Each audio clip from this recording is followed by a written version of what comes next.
Great. I'd like to call this meeting of the Educational Affairs Committee to order. We'll start with a board roll call. Let's begin with Ms. Murphy. Robin Murphy, present. Lee Blitzstein, present. Pam Henry, present. Charles Burdell Williams, present. William Alhorn, present. Daniel Schultz, present. Zachary Epps, present. Jennifer Lohman, present. Ross Whiting, present. First, I'd like to entertain a motion to approve the minutes from the last meeting. We get a motion. So moved.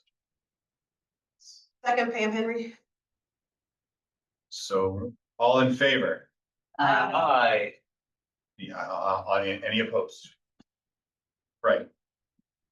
All right, at this time, I'm going to turn the movie. This summer. It's I'm ready for movies.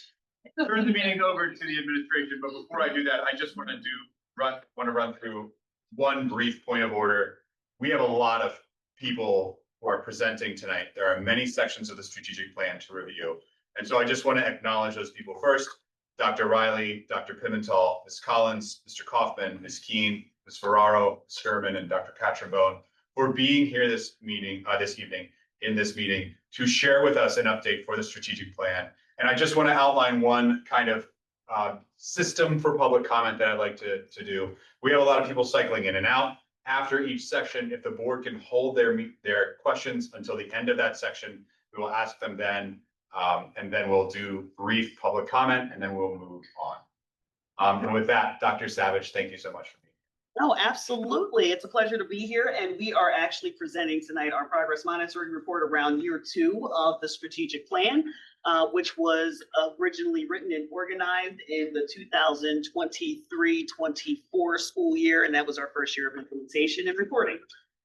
We always start with our mission statement and with our vision statement, because obviously we want to center our work in our collective vision and mission, making sure that in particular, we seek to build belonging for students, we seek to engage students, and we teach our students to seek justice as they are moving through the world. There was a 3-step plan development process that occurred in order to create this strategic plan, and we just wanted to revisit that briefly. In these phases, the first one really was to engage the community and document the current state of what our educational system was here in Cheltenham School District before we moved into phase 2, which was really focusing on creating a framework for the direction and the priorities that we wanted the school district to proceed in. And then the last phase is what we are in right now, is really executing the plan itself and documenting the steps that we are taking to achieve the plan goals and objectives in a timely fashion. We also have this graphic of our strategic plan pillars. We have 7 strategic plan pillars, and each of those pillars tonight will be presented upon. We actually use these pillars to guide our work in the Office of Education and also in our other departments and offices here at Central Administration, as we want to remain ever aligned with the work and making sure that we are executing upon the vision of the board and the community that was based in the strategic plan itself. So we actually have action plans for all 7 of these pillars, and each action plan is a live document. It is one that we change over time. We take a look at past action plans, we modify them, we update them as we move forward, because we are keen to actually documenting what we have accomplished and using our strategic plan and these action plans to actually drive our work so that we can remain aligned as a team internally, but also remain aligned to the end game here, the actual goal that we're trying to get to. So we will go through each of these pillars tonight, and what will happen and what you will see is every pillar has a different set of chair people. So we will have our chair people actually cycle through and report out on the pillars as we move through this evening. And you'll also see some new faces, because over time, some of the chair people have shifted and changed. Not just people that have, separated from the school district or who have joined the school district, but people who also are engaging in this work because they love what they do, they love the work that they are pursuing, and they actually saw interest in it, as we are seeking to ensure at an administrative level as well that we're creating pipeline for people to increase their own capacity and build their skill sets. So We'll start first with Portrait of a Graduate. And we have presenting this evening my co-chair, Rachel Gurman, soon to be Dr. Gurman, who is our secondary data and curriculum specialist. So I'm like an exact example of what Ms. Savage was talking about. The Portrait of a Graduate is something that I'm really passionate about. The intent with Portrait of a Graduate is to look at the culture of our community, of a district, and decide what are the competencies that we feel like are important beyond the academics. These are meant to be in addition to the academic work, and they're meant to be the things that we talk about to help build within students so that they are successful post-graduation in whatever things they decide they want to do. What are the skills that they need to be successful in that area? So we have spent the last 2 years, I guess. There was a committee that worked on developing some of these competencies. And so we're at the stage now where we're starting to collect feedback from staff, community members, students, and leadership around these competencies and what it is that we're hoping to really finalize them into. So from this year, we surveyed our leadership staff, we surveyed CIPD, we surveyed our teachers around the competencies that were initially developed a few years ago in focus groups with Mr. Lytle and Mr. DeAndrea. We analyzed our perception data from this past year, or last year, I guess, and tried to create a new round of survey questions. Our hope in moving forward too is to combine our perception data and some of the student focus group data that we're getting at the high school level into one survey so that there are fewer surveys to take. But we use that to revise some of those questions. We developed a 2-year plan to collect feedback, develop focus groups, and refine and implement our competencies. And that's going to be this year and next year. And then one of the pieces in the long-term thought is to continue work around integrating project-based learning beyond the walls of PBL and into most of our curricular areas, because we're finding over and over again this request from students and families and teachers for real world application of their learning. And then we also have implemented mentorship programs at Elkins Park, Seabrook, and the high school through the Department of Student Services. It both acts as a way to help students transition from one building to the next, as well as those will become focus areas when we start doing some of our student focus group questions, as places we can collect feedback from students. And then for next year, we're partnering with the Bucks County Intermediate Unit to help us drive home these final elements of Portrait of a Graduate. We're going to be collecting feedback on those competencies from families, from community members, and from students. We had them all involved in our first round of focus groups to develop the competencies, but now we want a broader look at what we have developed, feedback on what works, what doesn't, what's missing, and what do they mean? Because the reality is some of those competencies mean different things to different people. So trying to make sure that our language is really clear and concise, that we have a firm idea of what each of those means. So when we start integrating into the curriculum, that we can be really clear about what that looks like. We're going to be consolidating the data collected from those surveys and the sessions with the stakeholders to inform the revisions that we make. We'll finalize the competencies and create communications to disseminate the Portrait of a Graduate. Our thought also in talking with Ms. Savage today is also to develop an arts competition with students to design a graphic for it that would happen in the spring, and then to create assessment and integration plans for the competencies and the standards to put them into curriculum K-12 so that there's a really clear understanding of how these work with things like PBIS, with our academics, what they look like at each level, each grade level, each building, so that the school communities can still feel their own identity. We're not replacing anything, but they're So at this point, we're done our report on the Pillar of a Graduate. Do you have any questions around that?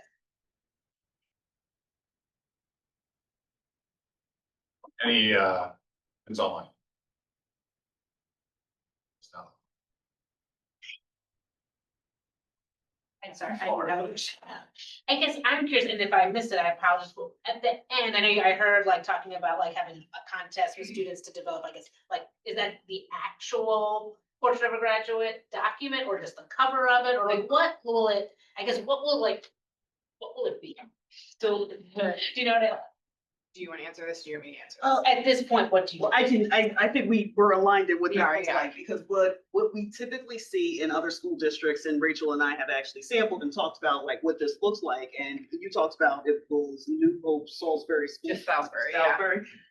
But oftentimes you'll see that there's like a one pager that has a pretty graphic, and that graphic might have a picture that is a diagram of some sort or a chart that lays out what the competencies are.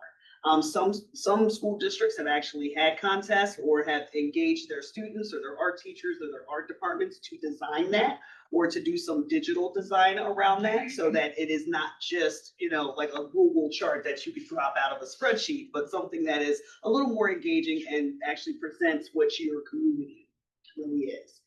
So we're seeking to have some level of competition around creating something that represents Cheltenham in a way that reflects the liveliness of our community, and is not just a list of words. Correct, yeah. And then the long term too would be things like the integration into our curriculum as well. So they would become kind of like standards without being standards that would become part of that curriculum work. We also talked today about making sure that the PBIS work with each of those also still aligns, so it doesn't feel like another set of words. And so often you'll see in PBIS, if you go to schools with posters that show, so you would see something similar with this too. So there would be a graphic element and then there would be an instructional element. Thank you. Not a Let's question. see. Thank you. Not a Okay. comment, but not a question, but a comment. I just love how many people have been included in this pillar and in the development of this portrait. And I really support making it as relevant as possible for our kids. So involving them in every step of the way is the best way to do that. So thank you.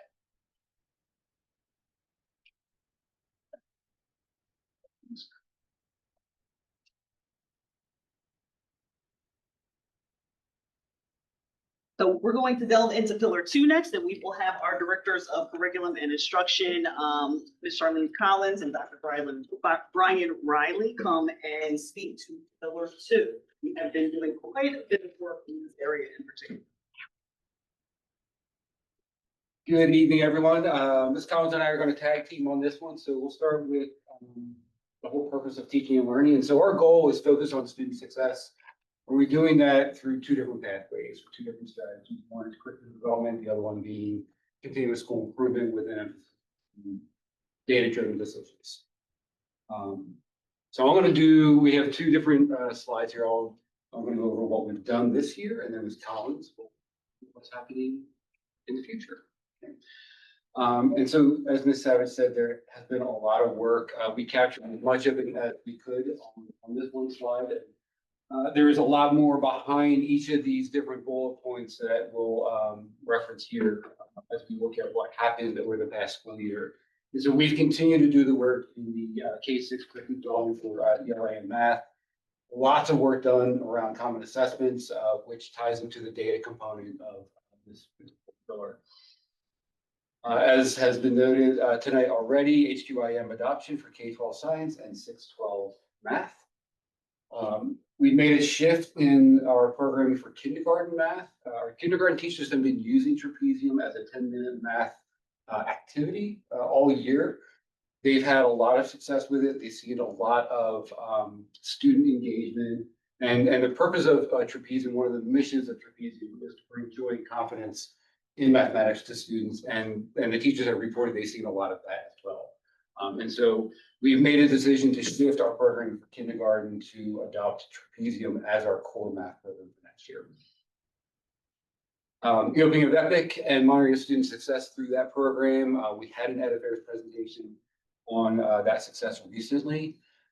Implementation of replacement resources for special ed math and ELA, thanks to Dr. Katrenbone and his team of supervisors.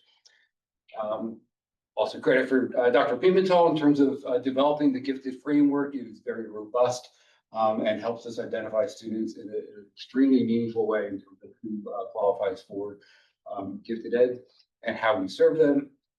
The next two bullets, we've continued the work in the PLN coaching, both for grades K and 1 for our teachers, as well as a team of administrators, our K-4 principals, soon to be K-5 principals, as well as our data and curriculum specialist, Ms. Ferraro and Ms. Gurman, Dr. Pimentel, and Ms. Collins all participated in those coaching sessions. Doc, want to just give them with that acronym, Penn Literacy Network. I'm not sure. Yeah, it is the Penn Literacy Network, and the Penn Literacy Network is out of the University of Pennsylvania Graduate School of Education. We had a previous partnership with them for a number of years, but they actually provide coaches that come out and train teachers through short burst coaching cycles and different literacy strategies and skills that they can implement and use in the classroom. Next, we have a lot of the emphasis on our professional development that took place earlier in the year through mid-year was bringing our teachers together into grade level meetings to talk about the curriculum that has been developed and begun implementation this year. That happened across the district, all grade levels, all content areas. We saw a lot of benefit both in what students were doing and the outcomes from that work, as well as a conversation from teachers and the asks that they're requesting things for next year to continue that work, but also supporting the implementation of HQIM next year as well. Next, we implemented FastBridge as a universal screener. We began the year with the idea that that would be a math screener, and it took off and turned into an ELA or English reading screener as well. And so that was implemented in grades K through 9. And that's data that we are still taking a look at. It's part of the work that, and I'm going to step on Ms. Collins' toes a little bit for next year, where we can integrate the screener with diagnostic information as well.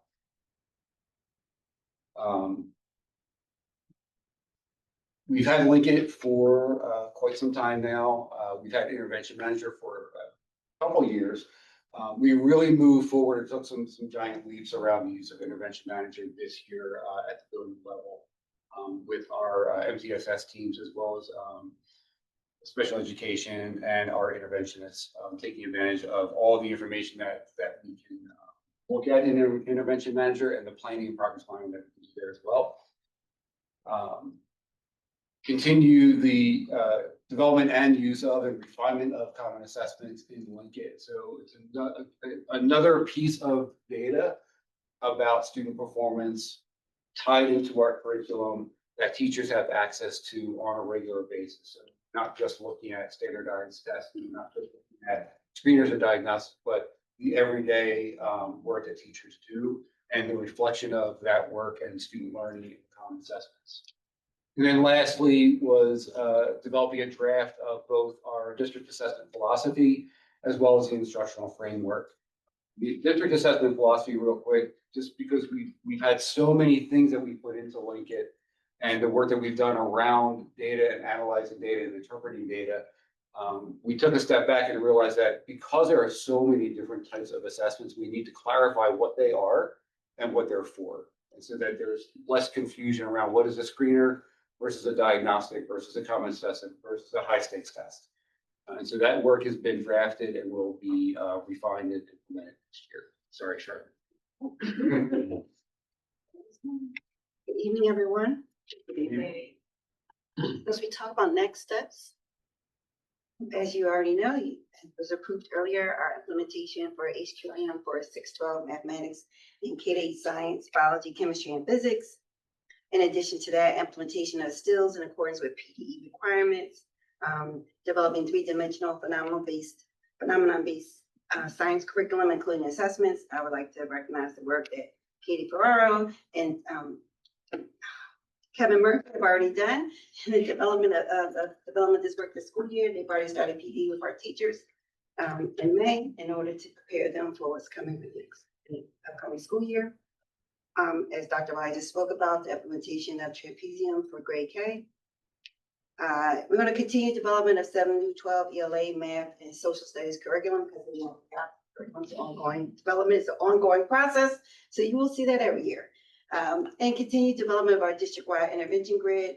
Dr. Wright just spoke about our use of intervention manager, ensuring that all our progress monitoring, all our data was there. It was a time as kids transitioned through our buildings, and we want to support students, and they would say they were in MTSS, but there was never the data there to substantiate what was happening prior. So Linked through intervention manager is giving us the opportunity to do this work and also be able to have information and data follow the student.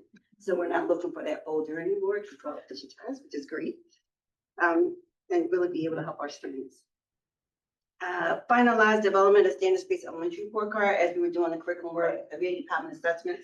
Those common assessments will help to drive what the report card looks like, and ensuring that we did take an opportunity to get feedback from parents and teachers about, well, what does that mean? How's the student receiving this grade? How's this substantiated? So ensuring that our assessments align to what the standards-based report card is reporting, and that prepares our teachers and gives parents the feedback they need about their students' growth. HQIM review, well, time is up for us to look at resources for K-5 reading, English, and language arts.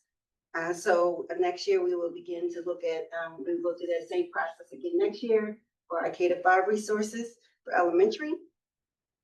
Monitoring the transitions due to our school reconfigurations. As you all know, we'll have K-5 elementary schools and a 6 to 8 middle schools. So therefore, we will also continue to support our teachers and staff at those buildings, and also making sure our students have what they need as we go through this transition.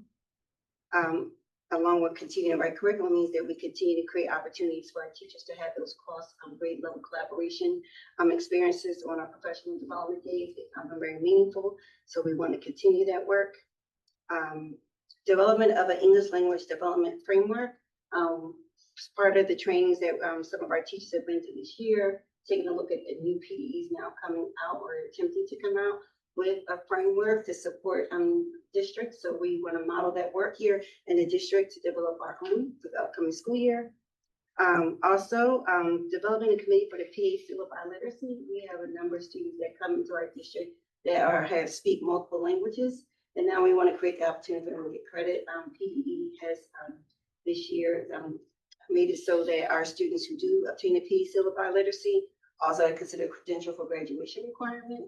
So it's also something that would be great for these speak multiple languages to have that on their college resume or their career resume as they go out to the workforce. And development and implement the new K-5 STEM course.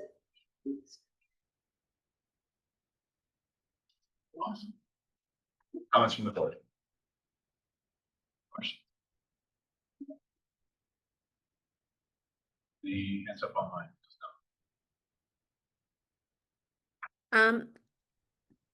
I just have a comment, sorry. Ms. Loman, go for it. And again, I apologize, I'm not there in person tonight. I just had some dental surgery and not feeling 100%. But thank you all for this this recap of your very busy year. Just a question about the PA Seal of Biliteracy. You may have just explained that a little bit. Could you just tell me what that is? Yeah, so Pennsylvania actually is across the country. Multiple states have adopted it, where if you speak more than one language, so you have to be proficient in English, but you may also be proficient in another language.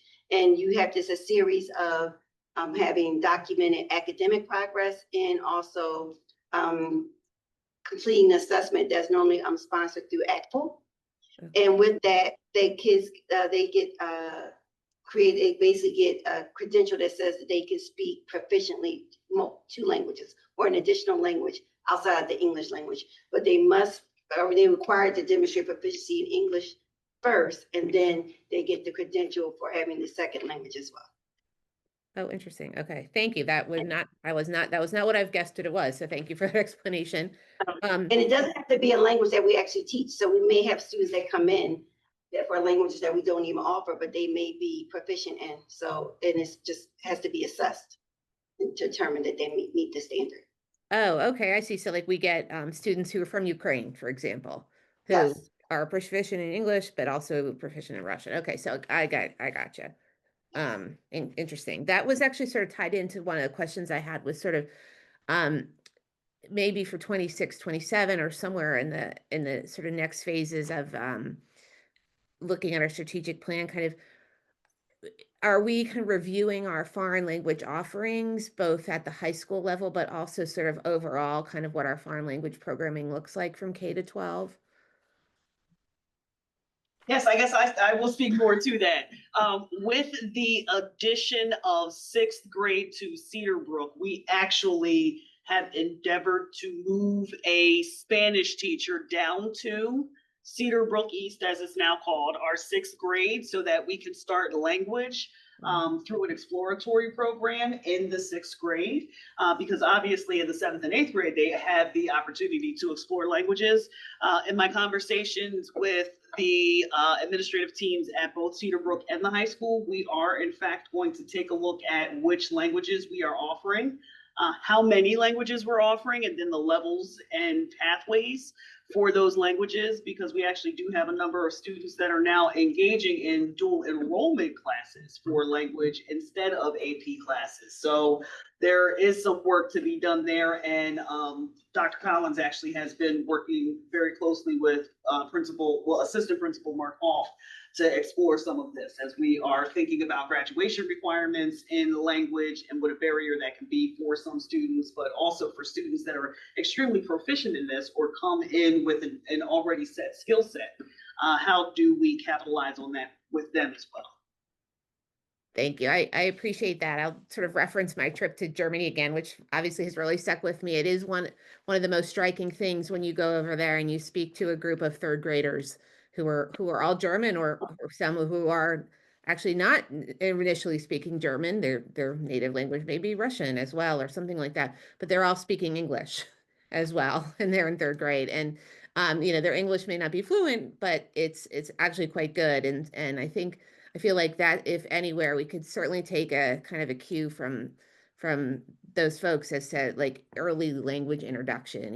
Maybe it's not English for us, obviously, maybe it's Spanish or something else, but I feel like that's a great area for growth for us potentially. Thanks. Thank you, Ms. Lohman. Any other board comments? I have one very briefly. Higher level than even I'm seeing here. I just want to point out that I'm seeing a continuous pattern of planning, implementation, and evaluation throughout this. It's a common theme throughout here, and I want to underscore the activities that go into that, because in education in particular, those activities are continuous, and there is no moment in which anyone on this team will not be doing some of those things. And so just acknowledging that this is kind of education itself is a process, and there is always a piece of planning, there is always a piece of implementation, and there's always a piece of monitoring. And seeing where we are on these things helps the board and the public stay in tune with what the district is doing, so we're aware of how we're meeting the needs of our students and also achieving the goals for our strategic plan here. And I think also just higher level, the alignment to these strategic plan and these pillars in particular is reflective of our community's values. And so we're going to see this throughout all of these pillars, and I just wanted to highlight that. So when you're looking through this, look for what stage it is in, because it is a continual process of circle. All right, thank you so much. Thank you Yeah, of to our course. team. Thank you. So next, we will have Ms. Jessica Queen come over, and she will share a report out on Pillar 3, which is social, emotional, and mental health. And in particular, she will report out on both what we've done in the 24-25 school year, but also what we have planned for 25-26. Always one of my favorite areas to talk about. Mine too. So, the goal of our social, emotional, and mental health pillar is to create a robust system of in-school services to support our students' social, emotional, and so I feel like I just said at this table, but we'll still give you an overview of the work that we've done this year and then some highlights of what we're going to be doing for next school year. So as you all know, we have continued our implementation of MTSS, focusing on our systems and making sure that all of our staff is familiar with Linkit and utilizing that more, and as it drives the work that we're doing within MTSS. specifically in doing the tier checklist, doing the request for assistance when the interventions that are put in place in the classroom are no longer working. And then when a student is discussed in that team format, then doing an intervention plan that's then shared out with the rest of the teams. They know what interventions they need to be putting in place in the classroom that are of that tier 2 and tier 3 level. We utilized our elementary and secondary crisis interventionists this school year. They kind of operated in different fashions. As far as secondary was more check-ins, mentorship, working with the different mentor groups that we had at the secondary level, where elementary was really doing crisis work, de-escalation in the classrooms, and providing our teachers with strategies and tools to de-escalate students within their own classrooms. We provided a counselor at EPIC through Triumph Counseling Services. She became invaluable in that building. Because it was smaller, she was really able to build a rapport with the students, really get to know them, and to support them with their mental health. She wasn't a grade level counselor, but she was there as a support to kind of get them on track, help them with their executive functioning, and to stay on track academically while not driving courses, but just giving them that motivation that their grade level counselor would, just not specifically with like transcripts and stuff. We engaged We Are Hope as well at EPIC. They saw a caseload of about 15 students, and that was targeted every day, intensive therapeutic support for our students in that particular organization. And they also offered some professional learning opportunities for our staff, for our parents. We had mentor groups at the secondary level, both at Cedarbrook and at the high school for females and males, with about 4 different groups that we utilized for that particular service. We have our SAP counselors through Aldersgate, which is a steady, constant partnership that we continue. They really assist us in regards to our drug and alcohol interventions with students and mental health interventions with students. I will say that the group of SAP counselors that we had this year, I had amazing reviews, and that's not always the case, but every building really appreciated and valued the work that the SAP counselors that they provided for our students this year. They were consistent and just really put great emphasis on what they were doing. That's not always the case. This year we had a good batch. When I met with them, I said, please, everyone return, because you can't always control that, but that was definitely my request. And our Lakeside counselors, we also had them in all of our buildings servicing our students. Even with the restructuring, that support will not change for next school year. We have our outpatient clinic through Child and Family Focus.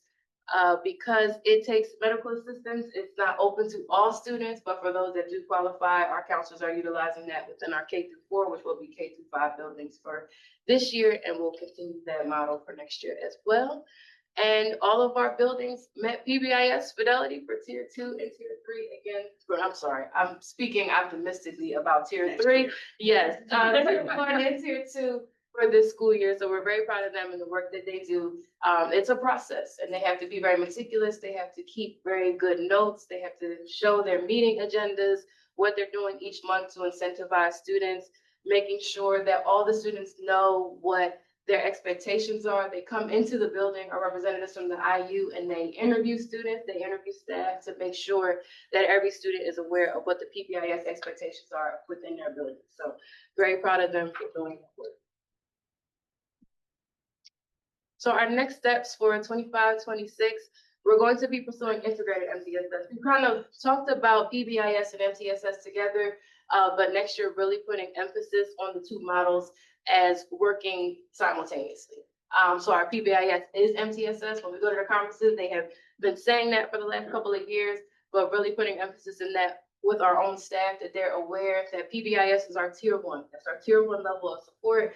And we need to make sure that we're putting that stuff in place so that as far as behaviors are concerned, things don't escalate. So making sure we're doing that with fidelity and integrating that with our overall MTSS process. We will create and utilize our supervisor of MTSS, which will be wonderful, who will be able to support our buildings teams.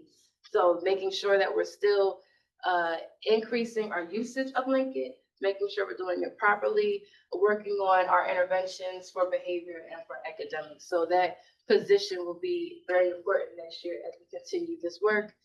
We will review, revise, and purchase an intervention menu of supports for students.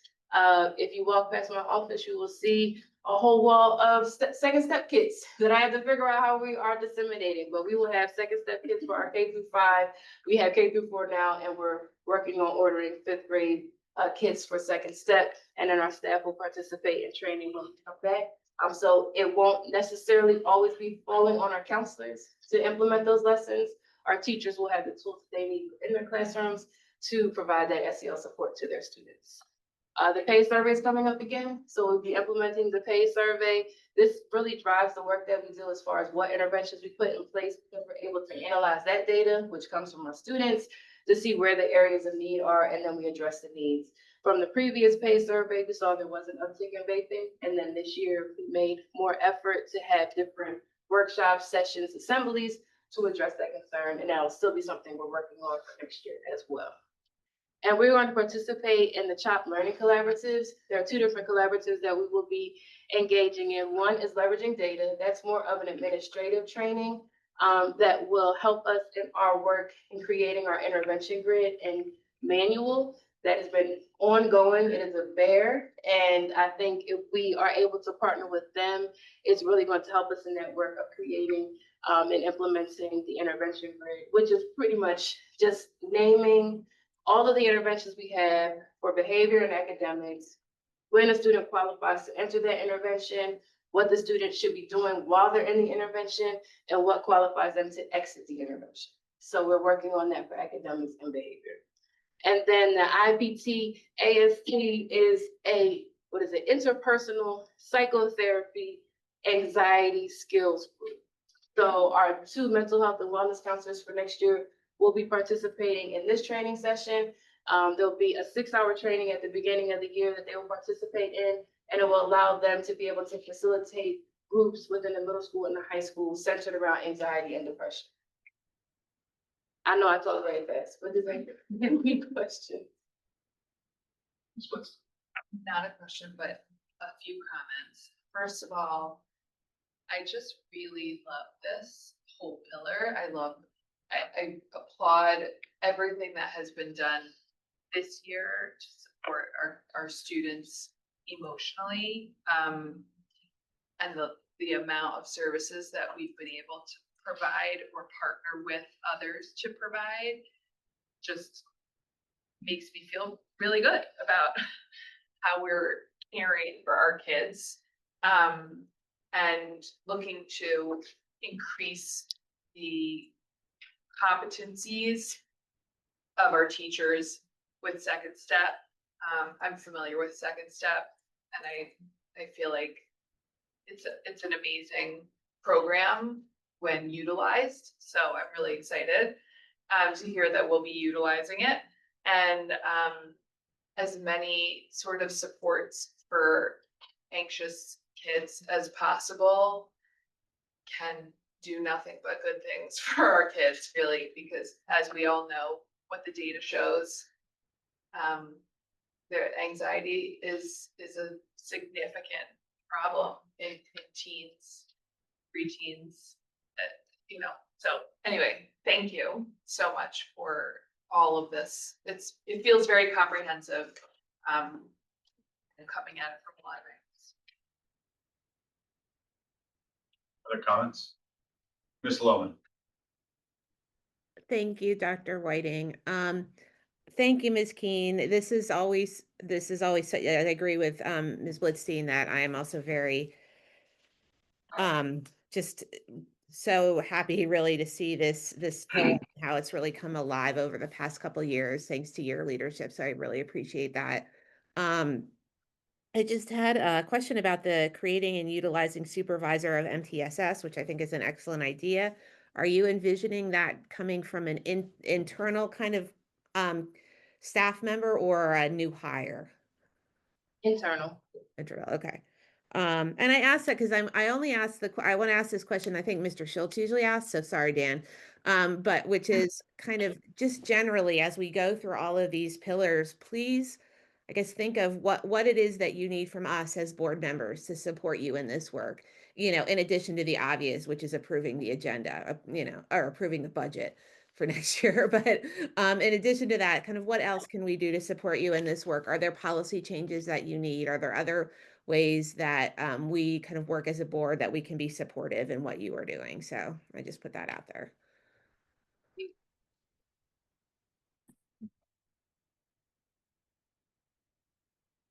One very brief comment. The growth in this area from individuals who are providing for the social emotional needs of students within individual environments to the systemic approach to thinking about social emotional mental well-being in schools has been very clear over the last couple of years and well communicated to us. And I appreciate the work that you've put into this. It is an enormous lift to do something like this. And we know that kids whose social emotional and mental well-being needs are not met cannot learn. So thank you for clearing that path.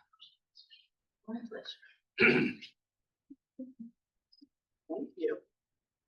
So next we have pillar 4, which is diversity, equity, belonging, and inclusion. And Dr. Catherine Bone will be joining me as he is my co-chair for this particular pillar. And I will let him speak to the work that has been done in this, because we actually, and you'll see from these slides, we completed quite a bit this year in terms of review, but we also have quite a bit planned for the upcoming 2 years. So.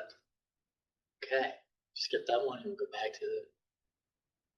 Yeah, I'm not going to read all the strategies. I'll read the goal just to kind of bring everybody back, but I'm not going to read all that. And as Dr. Savage pointed out, I'm very blessed to have her as a co-chair.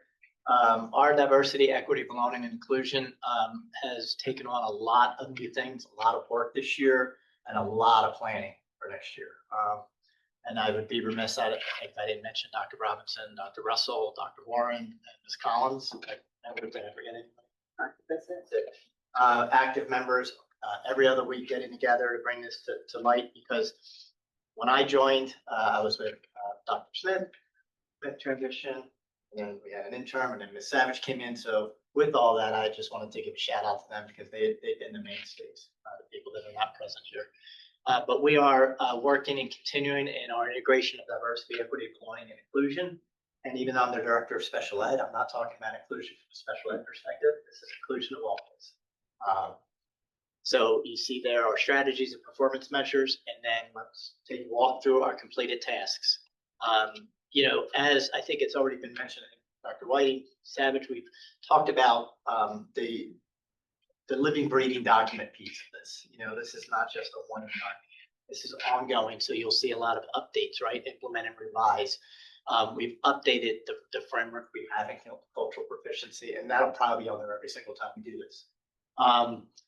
Same as our implement and revise our special ed framework. I think somebody already mentioned, I think Dr. Whiten or somebody talked about how you will see overlap. Dr. Riley talked about curriculum, and he mentioned special ed. I'm going to mention curriculum here in this, and you know, and everything just really, really works together in unison. We had professional development, obviously, on new regulations in our Title IX.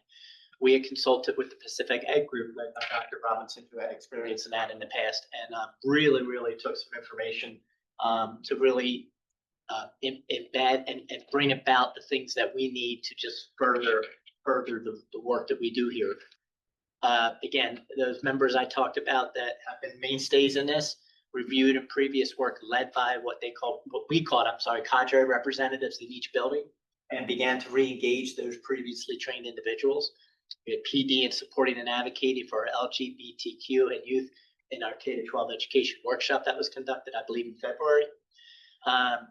And then off of those cadres, we firmly established with the leadership of Savage, the cultural proficiency leaders in each school building. We've already started to work with meeting with them, again, to reestablish and reinvigorate and update them on the framework and the work that we're doing.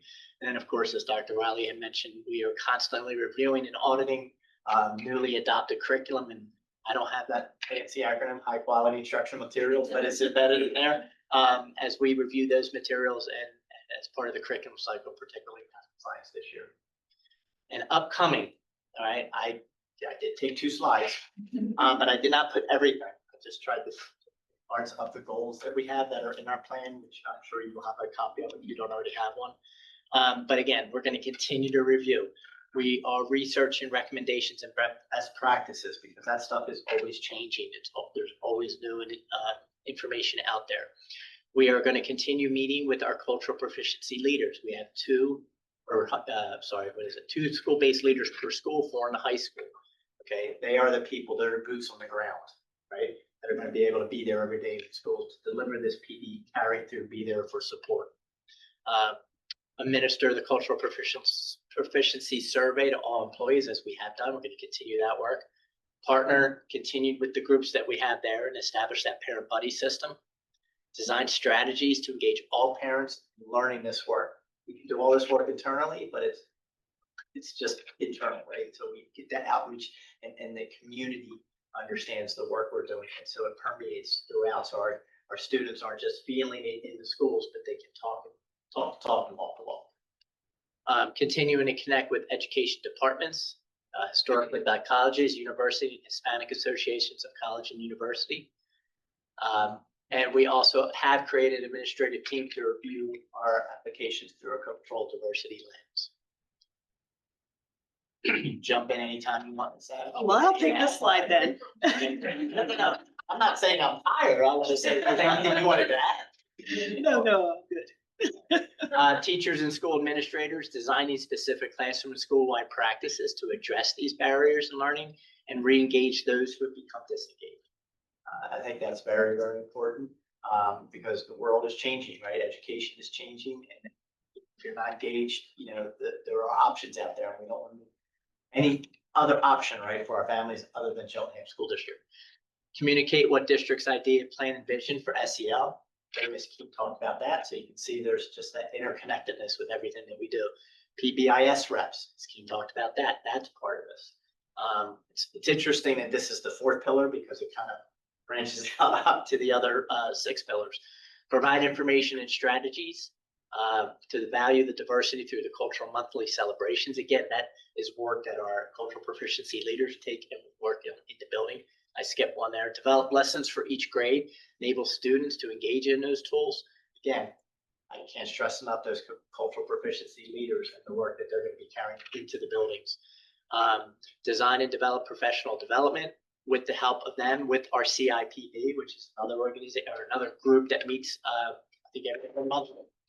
Develop model lessons which embody those cultural proficiency standards and instructional strategies.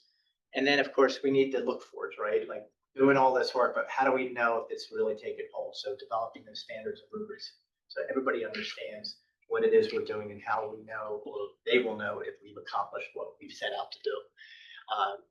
And that's really the second part to the look for is, provide rubrics and guidance for teachers, and then have those walkthroughs and those look for right for our administrators and just for our checks and balances.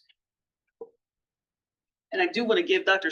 Robinson is actually on here. I do want to give Dr. Robinson a shout out because when I arrived last July, and began to really engage in this work with this pillar, she was kind enough to actually put together a historical walkthrough for not just myself, but also for our Leadership Academy, PD, and we have shared it with our cultural proficiency leaders as well in the buildings around the work that we have done here in Cheltenham. And it has been really revealing because it is not so much work that the work that we previously did, we have to honor, but at the same time, we've had to think about how we shift the work that we do now so that we can operationalize a lot of what has been done over time. Because obviously we have a staff and a student population that is diverse and loves that and honors that.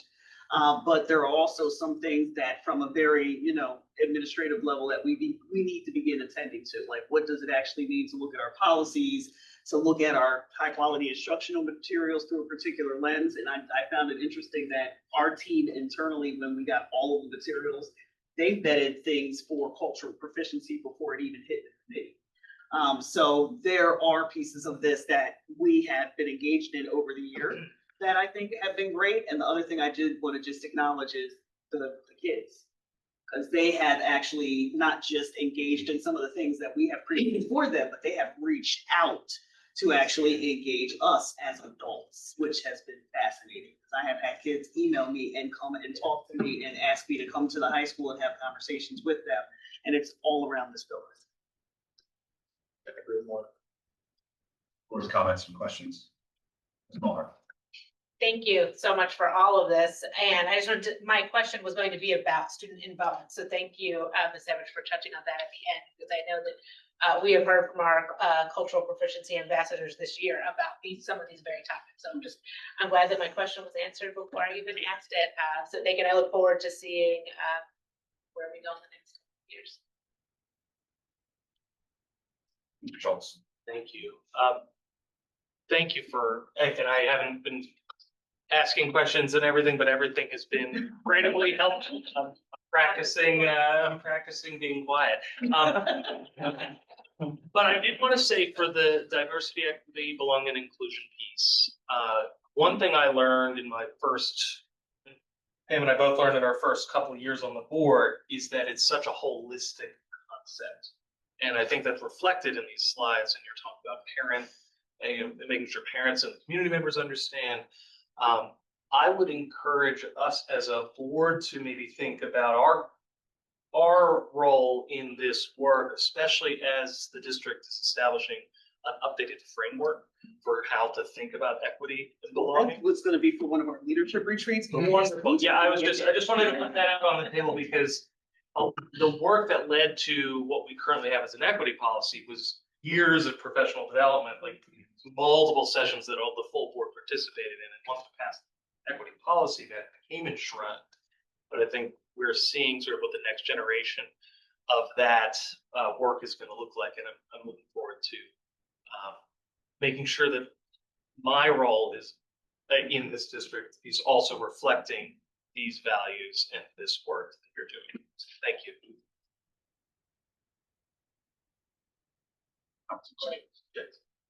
Jen, Ms. Loman, sorry. Thank you, Dr. Whiting, and thank you, Mr. Schultz.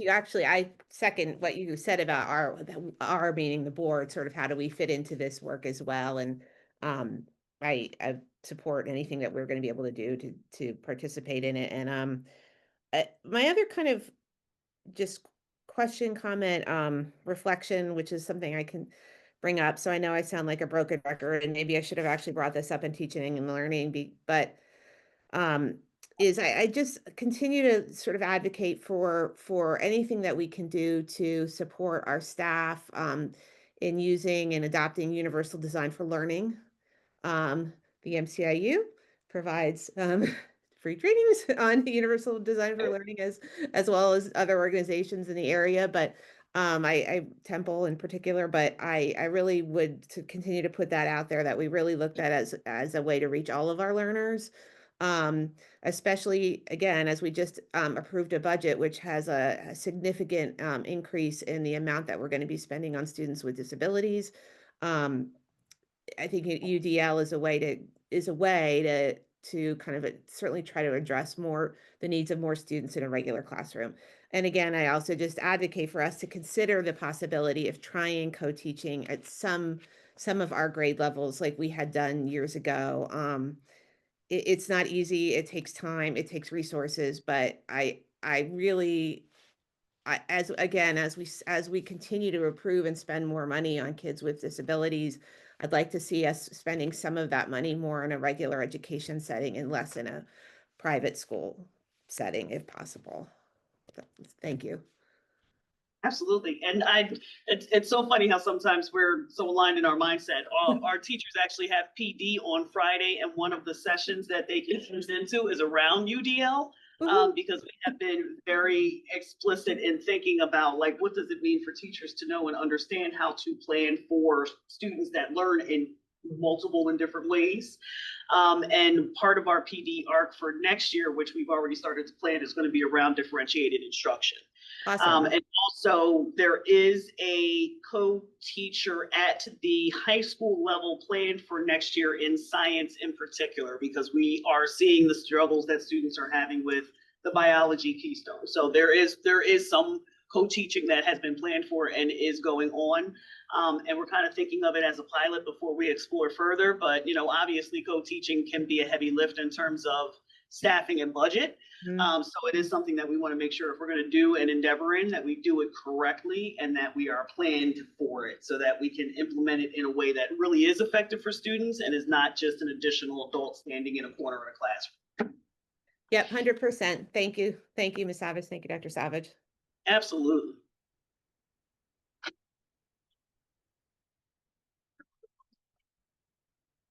Thank you, Thank you, Dr. Dr. Kemp. I think, thing that you already do as a board, honestly, looking through that lens, policies, Absolutely. you know, so you're already doing it. Thank you. All right, next we have Pillar 5, which is climate and culture for student success. And I am not sure where Mr. White went, but he was here. I will begin to speak to this for him and on his behalf, though, because Mr. White and I do actually work on this closely together. And when we actually plan across our offices between safety and also in the Office of Education, we think succinctly about what it means to provide safe environments for students in our K-12 continuum and actually help them to learn how to create and sustain healthy relationships, have affirming identities, and be in places and create spaces for children that help them to learn all of the things they need to learn to be productive citizens.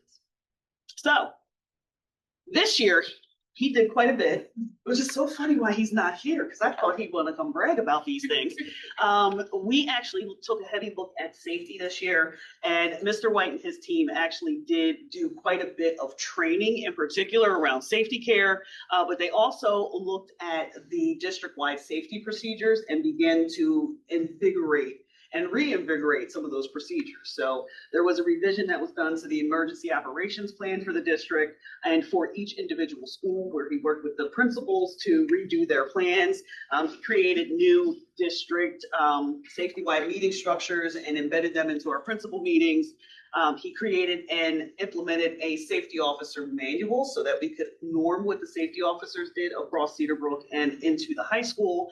And he also supported some of the evacuation maps being updated across the buildings, and they are also now laminated. So they, over time will not erode, but they're very pretty, they're clean, they're clear, they are actually mapped onto exactly what the building looks like, and they're immaculate. He also reconstituted our district-wide Safe Schools Committee, and he has been meeting with multiple stakeholders, including law enforcement, our school counselors, our principals, so that we can, as collectively a community, plan for these safety aspects. And at the very bottom, you'll see that within the Office of Education, part of the idea of creating a climate for student success has been through PBIS. And what we did this year was actually stipend PBIS teams in every school so that they could receive compensation for their focus on PBIS and plan more succinctly. And moving into next year, the PBIS teams are receiving small budgets to plan and to spend with, so that they will have some norming across schools as well around like what the budget is for these different school-wide activities, what you can provide in terms of incentives and rewards for students. So that is coming down the pike as well. We plan into next school year to continue the partnership for training security personnel, because there are some trainings that have already taken place and we will continue to do those. In particular, we'd like to do what's called a tabletop exercise. And a tabletop exercise is one in which our local law enforcement officials come and present to us a scenario or a case study, and we as a district have to walk through what that particular scenario looks like and figure out how we would resolve the issues presented by that scenario. We also plan on doing a concert series because in endeavoring to create relationships, I'm sure you guys have seen the pictures of the Senior Walk. We would like to make sure that we are providing the same opportunities for students throughout the year. Mr. White actually has proposed to do a concert series where we have our older students go into the elementary schools and perform for the younger students and get to know the younger musicians as well. So we are going to fund that. We plan on expanding our safety care training to our K-8 school administrative teams, and also making sure that we are analyzing our discipline referral data and our expulsion and expulsion data to determine whether trends are existing. Because if we are specific about analyzing that data, then we can figure out what to do with that data, and that then informs what we ask for in terms of budget on the board. I see Mr. White has joined us. Would you like to take over, or am I good now? Did an excellent So we have a lot of work planned in safety. It's been a pleasure to work with Mr. White as we've been going through the school year on these things. And just knowing and understanding what his vision is for school safety has been very, very helpful. And his vision has helped us to move forward as a district. Comments and questions from the board? Ms. Moore. Thank you. Just a real quick one. Thank you regarding PBIS for setting some some building-wide budgets, because I know that is, I think, probably creating some inequities from school to school, so I appreciate that. No comments.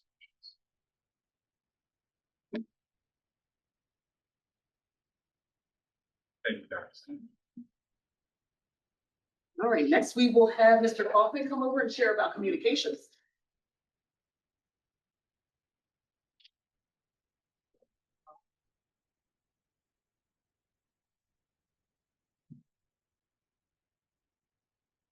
Hey, everyone. This opportunity to brief you on what we've been up to on the strategic plan.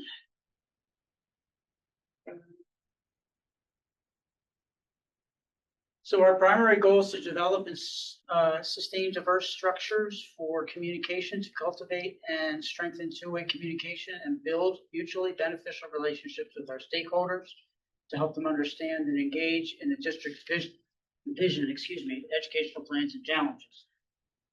So, next slide, please. That broke down into a number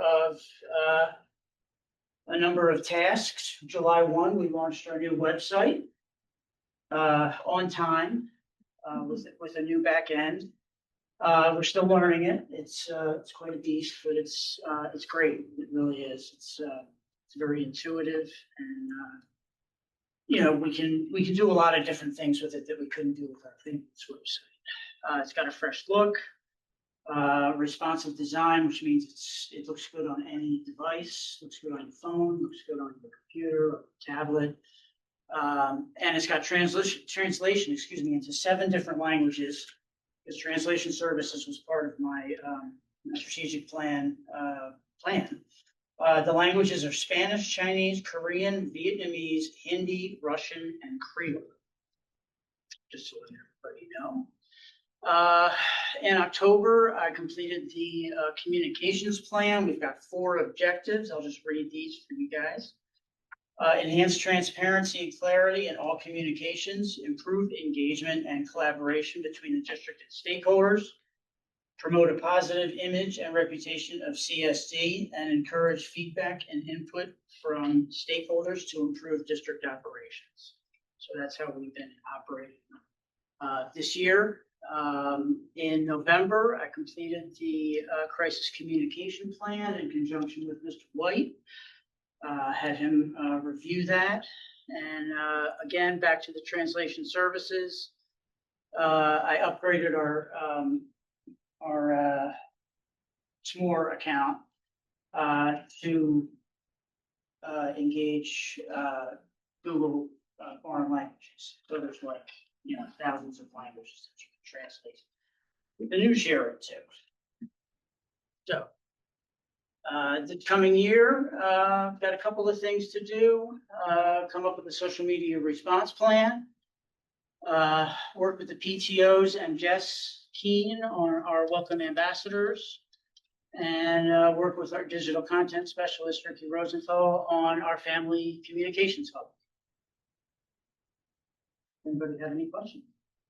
A question, Ms. Henry. but a comment, which is the social media that goes out is phenomenal. I'm not often on, usually if I'm on our website, I'm looking for the calendar, board docs, or something else that, for a meeting or something. But social media, I've been able to, learn about things that students are doing, accomplishments that, doesn't normally get discussed in the business that we're taking care of, and I really appreciate that. Yeah, that's our opportunity to go deeper. Yeah. Actually give some student voice out and, show what our kids.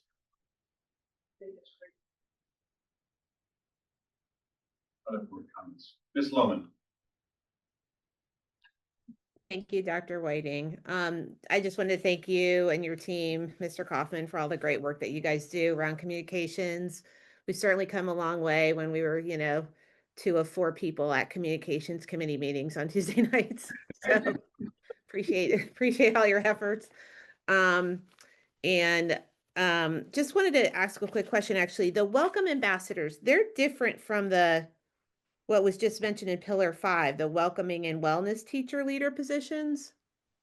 There's 2 separate categories. So we have welcome ambassadors, which are teacher leaders that actually endeavor to create welcoming environments in our schools, for example, for new families, for students that might be immigrating in and be new to our community, for different stakeholders that might come in to visit. So they're the welcoming ambassadors. Okay. But we also have teacher leaders who are wellness ambassadors, and the wellness ambassadors are the teachers that actually support their colleagues and students with mindfulness and wellness, and they might actually arrange, for example, for a PD day, some support for their colleagues around, like, we're going to have a massage therapist come in or something, or part of our PD day. So there are 2 separate things, but we often call them together, because obviously you want to have welcoming schools, but you always want to have schools that are well as well.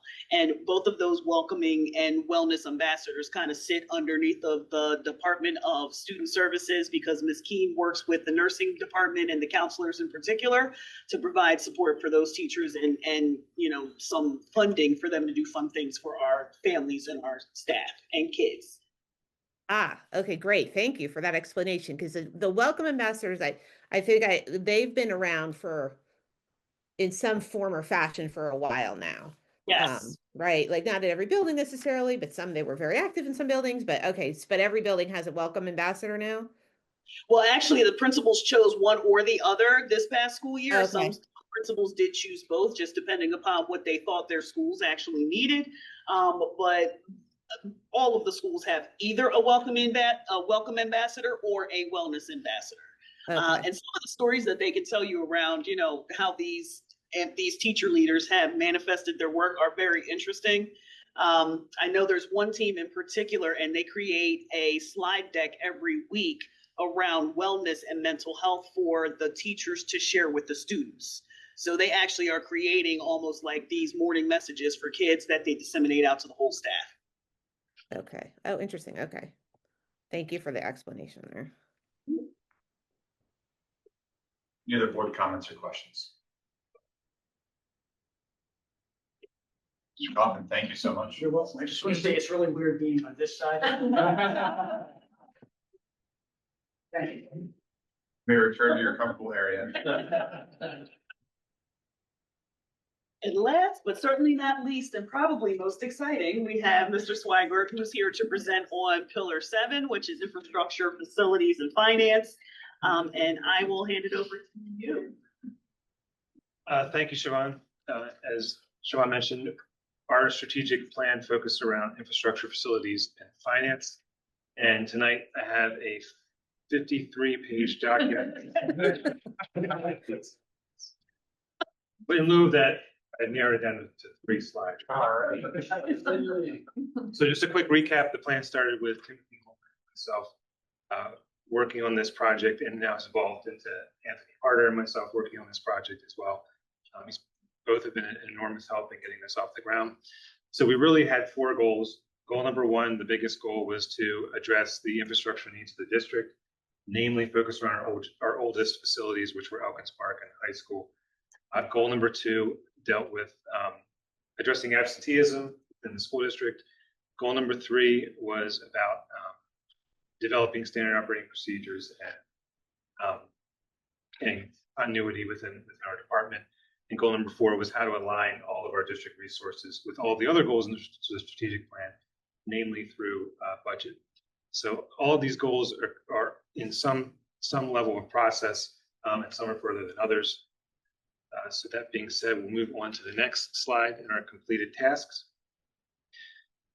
So I put in a nice little picture because there weren't a lot of pictures in this presentation to talk about all of our completed tasks. Number 1, on the infrastructure slide, was the completion of the bidding and the design of the high school stadium. I have construction began. By construction, I mean limited demolition activities. We still have a little bit of permitting left before we get full-blown construction. Our project number 2 and 3 revolved around additions at Glenside Elementary, in addition to Cedar Brook Middle School, to deal with the aging Elkins Park building. Those projects, we are more than halfway complete with the design of those buildings, and well on our way and ahead of schedule in our permitting for those buildings as well. And looking at a fall bid timeline and a summer of 2026 construction timeline. The next project is air conditioning at the high school. So we did engage with a HVAC engineer to help us provide some guidance on how we wanted to tackle the high school and provide air conditioning to all of our students. And it kind of started out like an AI model. The first engineer we talked to said, how can we address air conditioning at the high school? And the answer was, you need to switch out your electric, your cooling towers, upgrade all of your plumbing and put new units in all the classrooms, and that'll cost you $50 million. So then we refined our inputs into the question, and we said, well, how do we accomplish HVAC at the high school while not spending $50 million? And that involved focusing our efforts on classrooms in particular, rather than trying to educate every square foot of the building, and using as much of the existing facility as possible to accomplish that goal. So the latest iteration went from a $50 million project to the last quote we got was under $15 million project to put in a less robust but addressing cooling issues within the classrooms. So we're looking to finalize that plan and bring that to fruition to a point where we can approve a contract for the design of this project and put together a timeline. We're almost at that point as we try and stack our projects. 2 projects this summer is quite a bit for us to tackle. So we're very optimistic that we can get Glenside done before the 2027 summer. So that would give us the opportunity to stack the high school air conditioning in that 2027 summer timeframe. And last but not least, dealing with absenteeism, we look to streamline our antiquated systems. A lot of it involved paper and carbon copy processes. So eliminating that, going digital, going electronic, putting information at our directors' fingertips so they can assess, they can take attendance, and they can assess absenteeism in real time. And more importantly, have that documentation all documented in one place where it can be used to enforce their policies. So looking forward to next year, as I mentioned, we're looking to finalize the design of the high school air conditioning project, looking at a 2027 construction timeline, 2027, 2028. We have not, again, because the timing hasn't quite arisen yet, we still need to develop a plan for the relocation of the administrative space in this building, relocation or renovation. We still need to develop a plan for the future former Elkins Park School site and start those conversations, which have not been had yet. We need to expand the use of our time clocks and our frontline system across the district to further utilize it to be able to enforce our policies, enforce our district mission. And we need to finish our standard operating procedures. The largest we're working on is a bid schedule so that we can continue to maintain financial transparency, provide some structure into one of our most important processes. Also, we need to continue to enhance and utilize our equipment replacement schedule that is, as we talked about in Bureau Veritas, and incorporate that into our monthly reporting, into our feedback that we provide to the board. And we also need to further enhance and finalize our position procedural manuals so that when we have turnover within our positions, we can provide the necessary tools for new staff to pick up jobs and to complete them, and also to provide oversight and expectations on their roles. I know that was a very high-level summary. We spent a lot of time at the finance and facilities meeting talking about this slightly more in depth. But any questions on these slides? Questions, comments? Yes, I'm really excited that the construction has begun on the school stadium.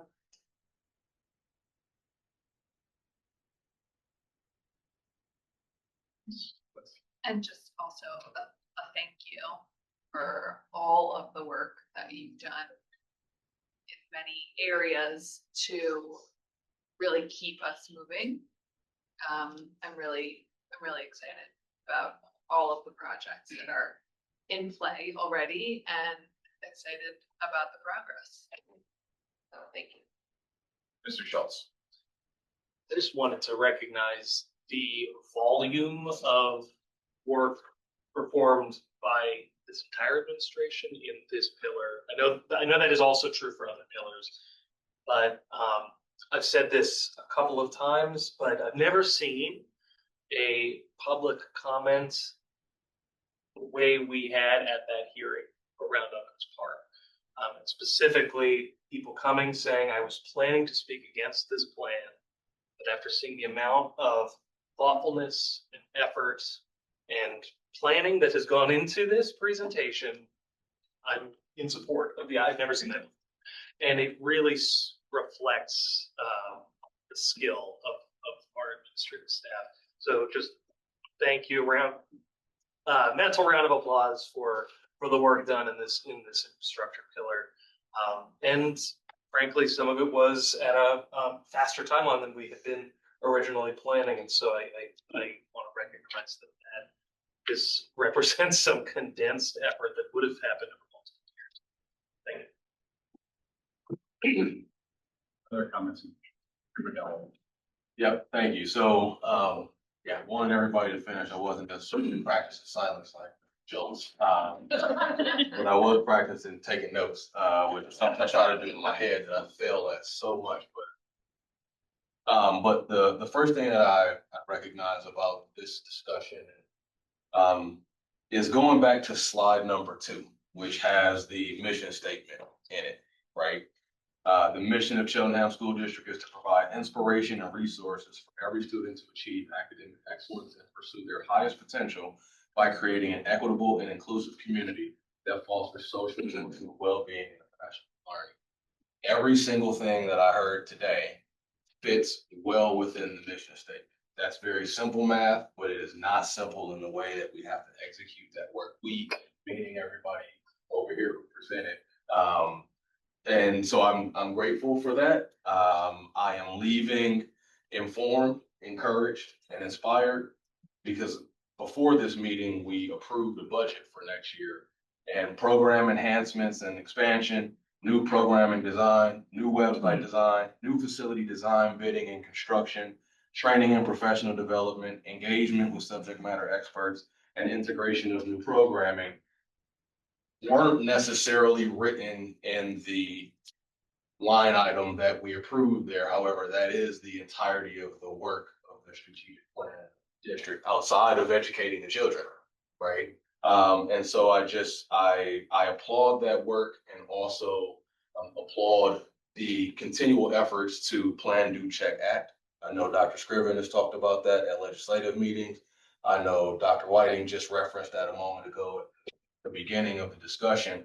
And I think that's very important for any high functioning, successful organization. However, in the educational community, I think is so much more important because of the fact that we are touching children's lives, and a new child will come to our district every day, and we have an opportunity to help them be one who will belong, engage, and seek justice. And I just wanted to just leave this discussion and kind of the end of the school year wrap of the strategic plan and also the look into next year, feeling again informed and inspired to continue to support the work. And as mentioned, whatever you guys need from the board, including myself, please let us know.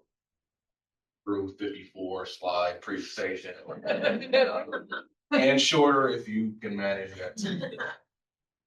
All I got. Thank you. Ms. Lohman. Thank you. Thank you, Mr. Burdell Williams. You just said what I'm probably going to try to say in a much more roundabout way, but just please, as someone who's just sort of recovering from general anesthesia, please give me a little grace. What I'm going to try to say here. I go grocery shopping at this grocery store, George's Dresher Town Market, where apparently half the people who shop there either graduated from Cheltenham High School or had kids who graduated from Cheltenham High School, possibly decades ago at this point. But I often wear my Cheltenham School District t-shirts when I'm grocery shopping, and I literally have at least one person when I'm there stop me and say, "Oh, Cheltenham School District, how are things at Cheltenham School District? I graduated from there in 1953 or whatever it is, or my kids graduated from there in 1968, and last year I had this one lady stop me and say, "Oh, Cheltenham School District, gosh, are you involved with that district?" I said, "Oh, my son's a senior. I'm on the school board." "Oh, well, I heard that district, we've all heard this. I've heard that district isn't as good as it used to be." And I was like, actually, no, it's better. And I feel like it's presentations like tonight that I wish we could have more community members see, be aware of, really hear what's going on, all the good and positive things that are going on in the district. And I'm going to resolve as one board member at least to try to get more people to come out to meetings like this.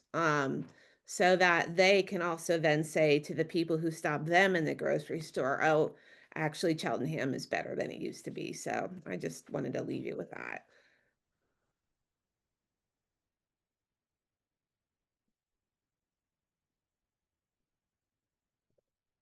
So I want to thank the team, for the hard work that you are bringing closure or have brought closure to, another school year. But I would be remiss if I didn't acknowledge, Dr. Brian Rowling.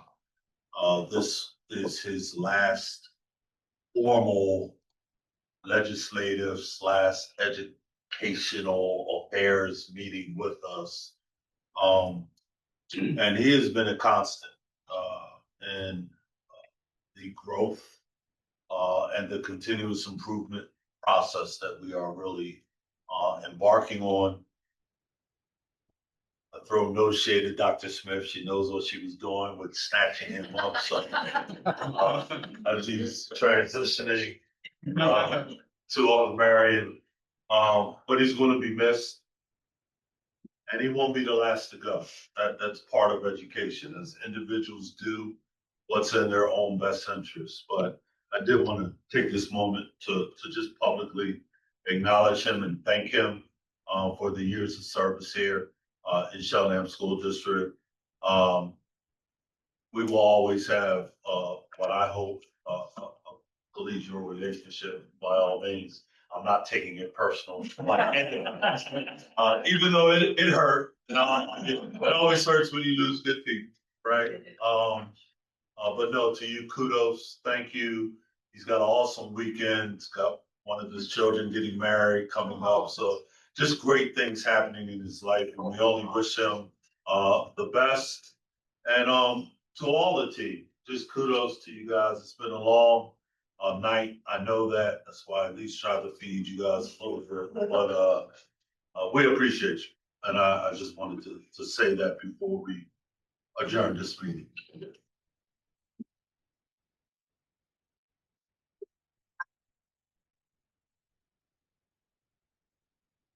Savage, any final comments? Well, Dr. Riley, if you don't like it, you can always come back. Just want to make sure you know that. And Dr. Smith isn't watching this part. No, I just want to comment that it has been an absolute pleasure, as I'm coming up on my 1-year anniversary here in the Cheltenham School District. I will be having a party on July 1st in the parking lot. Feel free to come.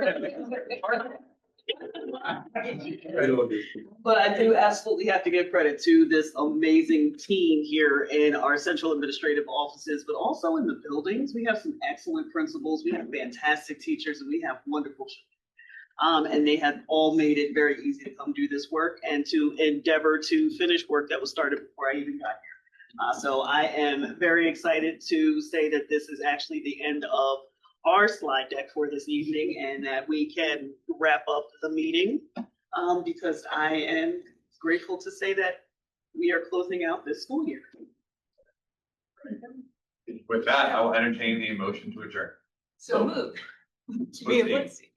Second, Charles Burnell Williams. All in favor? Aye. Opposed? The motion carries. Meeting is adjourned. Thank you. Oh, thank you.